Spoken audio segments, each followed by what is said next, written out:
관련해서 우리 지역사회가 분열이 되고 큰 갈등이 있었습니다.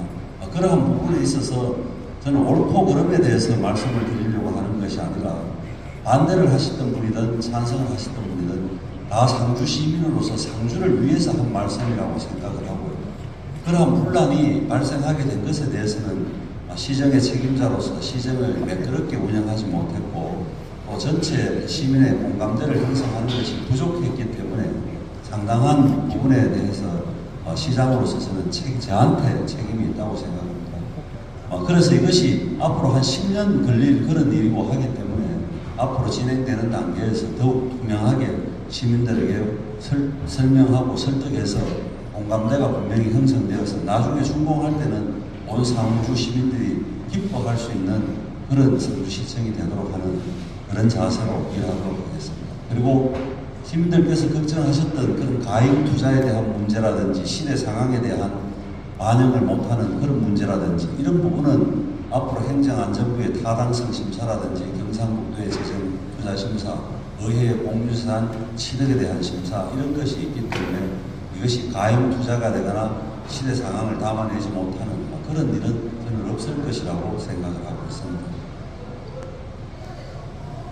다음은 문화예술에 대한 건립입니다. 문화예술에 대한 건립, 이것도 온 시민들이 지금 갈망하는 것인데 장소를 이전하게 됨으로써 갈등이 좀 발생이 됐습니다. 당초에는 이 문화예술회관을 여러분들 다 아시다시피 보건소에서 내서 올라가는 여기 10,000평을 구입해서 연흥동에 설립하는 것이 목표였습니다. 이것이 기본계획이 수립된 것은 보니까 2015년부터 문화예술회관을 짓기 위한 노력이 시작이 됐더라고요. 그러면서 상당한 시간이 흘렀음에도 부지 매입이 제대로 되지 않으니까 제가 취임하고도 부지를 최종적으로 매입한 것이 10,000평 중에 약 한 20% 정도밖에 매입을 못했습니다. 그래서 이것이 부지 매입하는 일이 대단히 어렵다는 그런 판단이었고 토지 소유주들께서 상대하는 일을 법무법인의 위탁해서 변호사하고 상대해서 하라고 하는 이런 지경까지 가는 상황에서 과연 여기에 건립할 수 있을 것인가 하는 그런 의문, 그 다음에 그렇게 시간이 지나가면서 논에 문화예술회관을 건립하는 경상감령공원 쪽으로 옮겨서 건립하는 것이 상주의 장래라든지 이 시설의 활용도라든지 도시관리라든지 이런 측면에서 봐서 훨씬 효율적이라는 판단하에 이것을 건립위치를 이전하게 되었습니다. 건립위치 이전에 대한 공지사항 관리계획 변경안은 그래서 의회로부터 선임을 받은 것이고요. 처음부터 그러면은 경상감령공원에 가서 건립을 하지. 이 부분은 2015년도에 기본계획을 수립할 때는 땅이 없었기 때문에 여기에 시작할 수밖에 없었습니다. 이것이 사업계획이 지지부진하게 진척이 안 되다 보니까 그 사이에 세월이 많이 흘렀고 바로 이 건너편에 농업농촌 테마공원이 2014년도에 준공된 것입니다. 금년에 10년이 되는 해인데 국비 예산이 들어가는 이러한 투자 공공부동산에 10년 동안 변경을 못하도록 하는 것이 관련 법률입니다. 그래서 그전에는 어쩔 수 없이 다른 지역을 선택해서 짓기로 했는 것이고 그 계획이 지연되다가 보니까 변경할 수 있는 시기가 되었으니 지금이라도 옮겨서 짓는 것이 더 합리적이라고 판단했습니다. 이곳은 땅값 안 들어가고 각종 영향평가라든지 문화재 시발물 조사라든지 행정회의를 할 필요가 없고 이미 다 끝내놨는 땅이기 때문에 그런 여러 가지 판단을 하게 되고 현재 이것은 설계가 진행 중입니다. 그래서 금년 상반기, 빠르면 상반기에까지 이게 실시 설계가 끝날 것이라고 보고 금년 하반기 정도에는 연말 초면은 착공할 수 있을 것이라고 봅니다. 그러면은 훨씬 더 나은 환경에 훨씬 더 빨리 문화예술회관을 준공하게 될 것입니다.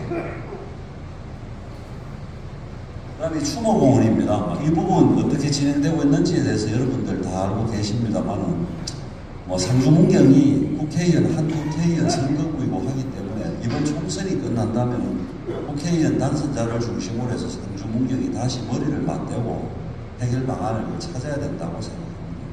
지금 한간에 포기했나 하는 이런 염려스러운 소리도 있습니다만 상주시의 추진 의지는 확실하고 지금 여러 가지 정치적인 상황이나 기타 여러 가지를 고려를 해서 이것을 다시 추진하는 그런 시기를 조성하고 있다.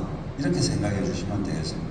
이러면은 문경 쪽에 반대하시는 분들의 생각이나 이런 부분을 설득을 하고 같이 할 수 있는 여러 가지 방법은 무엇인지 구체적으로 모색해 나갈 그런 생각입니다. 적시자병원입니다. 금년에 지금 시작되고 있는 것이 금년에 적시자병원 주변 확장하기 위한 부지 매입 예산과 그 뒤에 주택들 보상하기 위한 예산이 금년 예산에 지금 편성이 되었고 그러한 업무가 한국부동산원에 위탁되어서 현재 부동산 취득하기 위한 일이 진행이 되고 있습니다.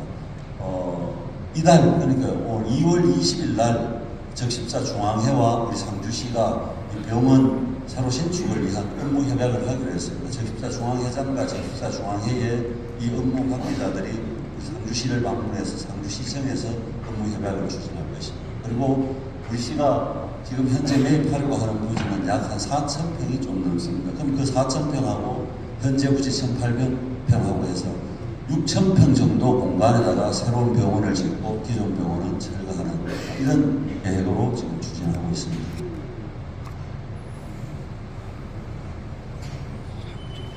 시정 현안 지금 추진하고 있는 데서 궁금해 할 만한 몇 가지 사안에 대해서 말씀드리겠습니다. 대구 공부대 이전 유치는 홍준표 시장님이 2022년 7월 1일에 업무를 시작하시고 그때부터 발표한 것인데 이게 대단히 지연되고 있습니다. 작년 12월에 대구시와 국방부가 이전 협의를 위한 업무 양해각서를 체결을 했고요. 오늘 지역 언론에 보니까 대구시의 군사시설 이전 단장인 윤영대 단장이 인터뷰해 놨는 기사를 여러분들도 보셨을 겁니다. 대구시의 계획은 이 양해각서 체결했는 것을 바탕으로 금년에 국방부의 작전성 평가라든지 기타 여러 가지 평가를 거쳐서 그것이 대구시에 전달이 되면은 대구시도 사업성 검토라든지 이런 걸 해서 이전지를 확정하는 절차에 들어가겠다. 그러면은 대구시가 보는 관점에서는 내년 말쯤에는 이전을 위한 구체적인 업무 협약 체결이 가능할 것이다. 이렇게 보는데 대구시는 상당히 좀 긍정적으로 보는 것 같고요. 제가 다니면서 또 소통하고 정보 취득하는 걸로 봐서는 군이나 국방부는 그렇게까지 빨리 안 움직일 수도 있다는 그런 판단을 하고 있는데 하여튼 이 부분은 좀 특수한 분야이기 때문에 여러 가지 구체적이고 오픈된 정보를 획득하기가 참 어렵습니다. 그러나 이 상주시도 여러 방면으로 인적 네트워크라든지 국방부의 업무 담당 부서라든지 이런 데 소통을 하고 있기 때문에 이 진행되는 방향에 대해서는 정보가 없거나 다른 데 뒤처지거나 그렇지 않다고 저는 자신하고 있습니다. 그 다음에 이제 2차 공공기관 이전입니다. 이것이 가끔 언론에 보도가 되고 시민들이 많이 궁금해 하시는데 1차 혁신도시 이전 후에 문재인 정부에서도 수도권에 있는 이 한 340여 개 되는 공공기관을 지방으로 이전하겠다고 발표를 했는데 이전 계획은 다 만들었는 것까지는 저도 들었습니다. 그런데 그것을 대통령께서 실천을 못했고요. 윤석열 정부에서도 이것을 공약도 하고 발표를 했는데 지금 구체적으로 말씀을 하지 않는데 지방시대위원장, 우동기위원장은 이 이야기를 총선이 끝나고 나면 이번 4월 이후에 이 노동법에 대해서 발표하겠다 이런 생각을 가지고 있습니다. 그런데 여기에 하나의 문제점이 뭔가 하면은 이것이 조기에 가열되고 하는 것을 예방하기 위해서 그러는 건지 지금 정부가 우동기위원장이나 그런 분들의 공식적인 입장은 뭔가 하면 혁신도시로 이전하겠다 이런 이야기를 합니다. 혁신도시로 이전하겠다는 근거가 혁신도시법을 보면 29조인가 공공기관의 혁신도시로 이전을 우선한다. 다만 단서조항은 있는데 단서조항이 대단히 복잡하게 되어 있기 때문에 그런 이야기를 합니다만 비혁신도시 지역의 자치단체장인 저를 비롯한 여러 사람들은 이것을 혁신도시법을 개정을 해서 비혁신도시에도 이것을 이전을 해줘야 된다는 그런 요구를 하고 있고 1차 혁신도시라는 것이 혁신도시를 만들어가지고 섬처럼 건설함으로써 혁신도시도 지금 안 되고 원도심도 확대화되고 하는 이런 부작용이 노출된 것에 대해서는 모든 사람들이 다 인정을 하고 있습니다. 그래서 이 부분에 대해서는 혁신도시로만 할 것인가 비혁신도시를 포함할 것인가는 총선이 끝나면 이것은 분명히 논란이 될 것이라고 생각하고 만약에 그러한 법률 개정 절차에 들어간다면 정부의 의지는 비혁신 도시로도 배치한다고 하는 것이 저는 명확해질 것이라고. 그러한 과정에서 우리 시가 하는 역할이라든지 여기에 대응하는 노력은 지금 나름대로 열심히 하고 있다는 그런 말씀을 드립니다. 그 다음에 이제 세계 모자 페스티벌입니다. 작년에 모자 페스티벌 하기 전에 상주하고 모자하고 뭔 상관이 있는데 그런 축제를 하느냐 하는 시민들의 의아해하면서 축제를 한번 치르고 난 지금도 일부는 의아해하고 내용이 빈약하다. 그 말씀을 드립니다. 제목은 세 개가 들어갔는데 상주만 있다. 저는 이렇게 말씀드리고 싶습니다. 상주하고 모자하고 상관없어도 아무 상관없다. 아무 관계없다. 지금 겨울 축제 중에 최고 유명한 게 하천 산천 축제, 여름 축제 중에 유명한 게 봉화 어느 축제 이런 것 아니겠습니까? 하천에 산천은 한 마리도 안 삽니다. 봉화에도 어느 살지도 않습니다. 양식장에 가가지고 사과 가지고 풀놓고 하는 축제거든요. 관계가 중요한 것이 아니라 남이 가지 않은 길을 먼저 선점해가지고 내 거를 어떻게 만들 것인가.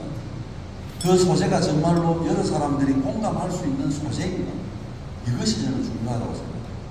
그런 의미에서 이 모자라는 것은 세계 모든 민족이 안 쓰는 사람들이 없습니다. 황제로부터 보통 백성까지 고상한 작업장에서부터 위험한 작업장에까지 총알이 날라다니는 전선에서부터 그 다음에 이 모자는 정말로 패션의 완성을 하는 그런 중요한 패션 소품이고 대한민국이 세계 모자 산업의 선도국가라는 것은 여러분들이 아실 것입니다. 그러한 것을 모티브로 해서 우리 상주에서 누구도 하지 않는 이런 축제를 하겠다는 한복진흥원을 기반으로 해서 모자는 의복의 일종이라는 이런 개념에서 이것을 코로나 시기에 우리가 기획을 했고 작년에 준비를 해서 실현을 한 것입니다. 그리고 작년에 전국에 우리 대한민국에 있는 유명한 모자업체를 다 접촉을 했습니다. 여러분 회사의 모자를 우리 축제장에서 이렇게 전시하고 홍보하고 판매하자고. 이의 의도는 대단히 좋은데 축제 한 번도 안 해봤는데 만약에 그 축제에 흥행 안 되면은 우리 모자 브랜드 위상 추락한다. 그게 가장 큰 원인이었어요. 그 다음에 판매는 정식 매장에서 판매하는 모자를 난전에 가서 팔 수 없다. 그 두 가지 이유였습니다.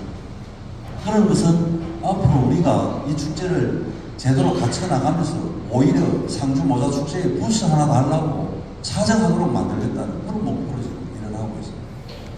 작년에 이 상주 세계 모자 페스티벌이라는 것이 영어 발음이 잘 안 되는 K컬처 백선에 선정이 되었습니다. 문화관광부와 한국관광공사가 가능성이 있다는 이야기. 그래서 제발 앞으로 상주가 살아가는 데 있어가지고 상주 내부의 시각으로 가지고 우리 것이 최고다는 그런 사고방식 버려야 할 부분은 가감하게 버려야 된다고 생각합니다. 그리고 이 상주 세계 모자 페스티벌이라는 이 축제 제목 영어 명칭으로는 SWHF 뭐 이런 연관어 특허청에 상품권 출원해놨습니다. 상주가 독점적으로 사용하겠다. 함부로 이거 뭐하도록 해놨습니다.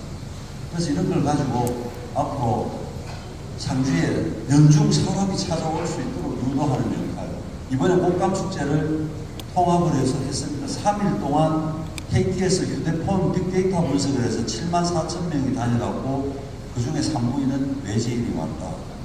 꽃감축제장 그 분위기가 그렇게 되니까 축제장 외에 다른 그 주변의 사람들도 평일보다 보통 때보다 훨씬 더 많은 매출이 올랐는 것이 사실입니다. 이러한 노력을 해서 연중 상주를 사람이 어떻게 찾아오도록 하느냐가 앞으로 인구 감소 시대에 상주가 생존하는 연길이다, 방법이다. 우리뿐만 그런 것이 아니라 다른 도시도 마찬가지다. 앞으로는 정부가 지방 도구세를 도구하는 기준에도 분명히 생활 인구가 얼마가 되느냐를 도구세 도구하는 조건에 넣겠다는 생각합니다. 그래서 그런 행사나 스포츠 마케팅이나 이런 것을 통해서 상주에 연중 찾아오는 사람을 창출해내는 것이 상주를 지키는 길이라고 생각하기 때문에 이런 이색적인 일을 하는 것입니다. 그 다음에 2차전지 산업 클러스터는 아까 홍보 영상도 있었습니다만 바로 이 부분입니다. 천일반 산단협회 60만 평을 하는데 작년 2월 달에 SK 건설하고 업무 양해각서를 체결하고 6월 말에 주민 설명회를 하고 7월 달부터 1220필지입니다. 이 안에 필지 수가. 그거에 대해서 개발 동의를 받기 시작해서 3개월 만에 73% 동의를 받았습니다. 그거를 기반으로 해서 작년 4분기에 국토부에다가 산업입지정책심의회에 산업단지 지정계획을 신청을 해서 한 번 만에 이거 지정계획 승인받았습니다. 1차 관문을 통과한 것입니다. 금년에 하려고 하는 것은 구체적인 개발 계획을 수립을 하고 해서 최대한 신속하게 해서 앞으로 넘어야 할 과제가 정말 많습니다. 여기에 SOC 시설 기반 까는 것에 대해서 이 많은 지의 땅을 농지 전용 허가를 농민으로부터 받아야 되는데 이게 쉽지 않은 일입니다. 그러나 어떻게든지 해결을 해내서 빠른 시간 내에 저렴한 용지를 만들어내야지 다른 지역하고 경쟁을 할 수 있을 거라고 봅니다. 작년에 정부에서 경북에 4곳의 국가산업단지를 지정을 했습니다. 국가산업단지로 지정을 받게 되면 개발 비용을 정부가 부담하기 때문에 지방자치단체가 그런 부담은 없는데 솔직히 국가에서 이거 하려고 하면 예비 타당성 조사하는데 또 얼마나 걸릴지 모르고요. 국가에서 돈이 없기 때문에 한꺼번에 개발하려고 돈 듬뿍 안 줍니다. 그러면은 말만 국가산업단지 개발하는데 시간이 얼마 걸릴지 모릅니다. 당연히 개발 비용도 많아질 수밖에 없고 그래서 신속하게 개발을 해서 저렴하게 용지를 공급하는 것이 이 상당 성공을 좌우한다고 생각하고 있습니다.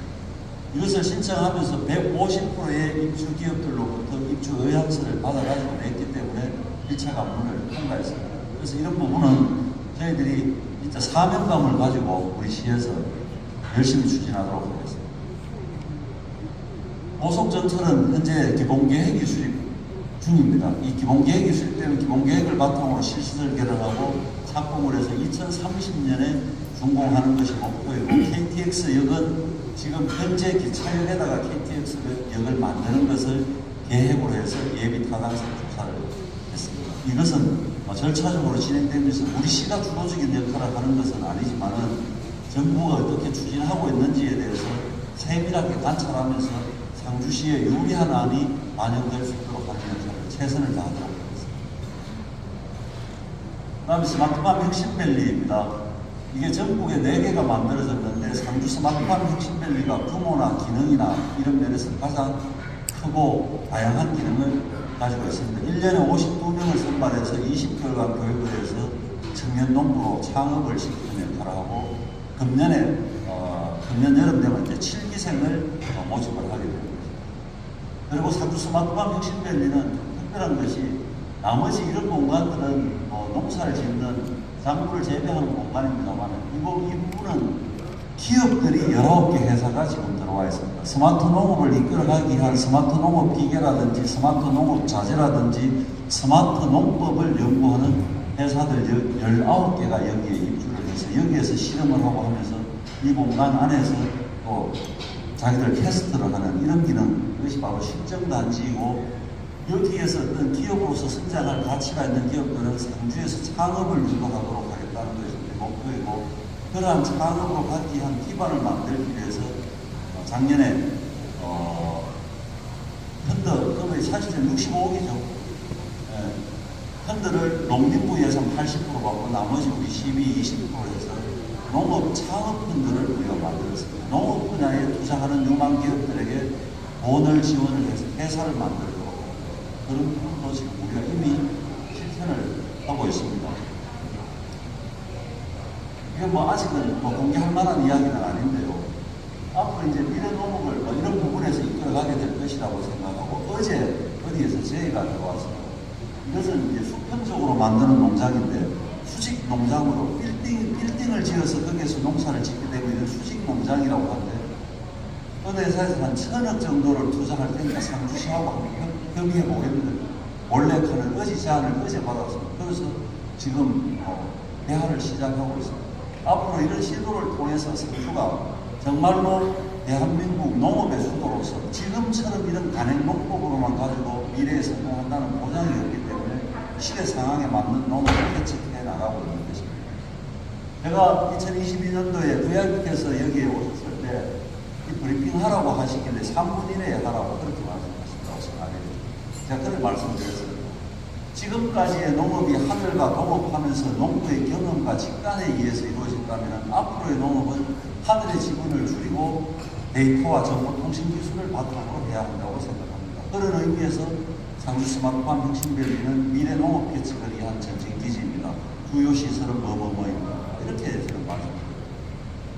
이러한 모습으로 앞으로 상주의 농업을 여러 분야를 변화시켜 나가야 할 것이고, 우리 기술센터에서도 그러한 농민들을 필요로 하는 보조사업 외에 상주 농업을 튼튼하게 하는 일을 지속적으로 추진하고 있습니다. 그 다음에 이상 조금 걱정거리가 농업기술원인데, 이것이 저들이 도의원할 때 2017년 6월 30일 날 상주로 이전 확정이 되었는데, 이게 아직도 착공을 못하고 있습니다. 전체 한 30만 평 중에 한 약 20% 토지에 지금 유실수라든지 묘목이 심어져 가지고 해서 이 토지 문제가 해결이 지금 안 되고 있습니다. 이 토지 매입이라는 것이 이렇게 어렵습니다.